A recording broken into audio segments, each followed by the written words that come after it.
गडिंग्लजमध्ये गेल्या 28 वर्षापासून होत असलेल्या संजीवनी कृषी प्रदर्शनाची सुरुवात उद्यापासून होत आहे।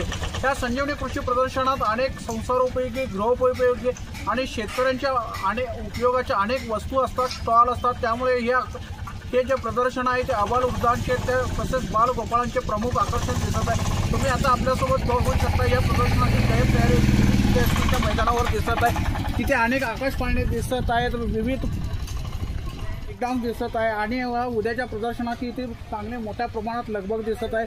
त्या प्रदर्शनाची सुरुवात उद्या सायंकाळी 4 वाजता होणार आहे।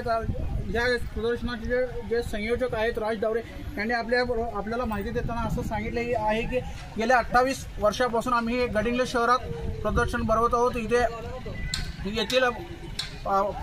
येथील लोकांचा जो उत्स्फूर्त प्रतिसाद आहे तो आम्हाला लाभत आहे। या वर्षीच्या प्रदर्शनात सुद्धा 150हून अधिक स्टॉल राहणार आहेत। त्यामुळे हे बच्चे कंपनीसाठी आकर्षण असे अनेक खाद्यपदार्थाचे स्टॉल लागणार आहेत। आकाश पाळणे आहेत, ब्रेक डान्स आहे, रिंग टाकण्याचा स्टॉल आहे, मनोरंजनाची अनेक साधने इथे उपलब्ध आहेत। पार्किंगची सुविधा मोठ्या प्रमाणात आहे। त्यामुळे येथील हे जे संजीवन कृषी प्रदर्शन आहे ते गडिंग्लजकरांसाठी एक पर्वणी ठरणार आहे, एक मेजवानी अशी ठरणार आहे। त्याचा लाभ घ्यावा असं आव्हान ज्या संजीवनी कृषी प्रदर्शनाचे आयोजक राज डावरे यांनी सत्यवार्ताला बोलताना सांगितलेलं आहे। आता आज या संजीवनी कृषी प्रदर्शनाची जी तयारी आहे त्याची तयारी आता पूर्णत्वास आली आहे। आपल्यासोबत बघू शकताय या 150 स्टॉलसाठी जो शामियाना आहे तो सज्ज होताना दिसत आहे। याचं उद्घाटन उद्या 4 वाजता होईल। त्यानंतर खऱ्या अर्थाने या प्रदर्शनाला एक प्रकारे सुरुवात होईल आणि पुढे 4 ते 7 या कालावधीमध्ये येथील सर्व गडिंग्लजकरांना एक मोठी मेजवानी मिळेल, परवानगी मिळेल। त्यामुळे सर्व बालगोपाळांनी त्या प्रदर्शनाचा लाभ घ्यावा असं आवाहन संयोजकांनी केलं आहे।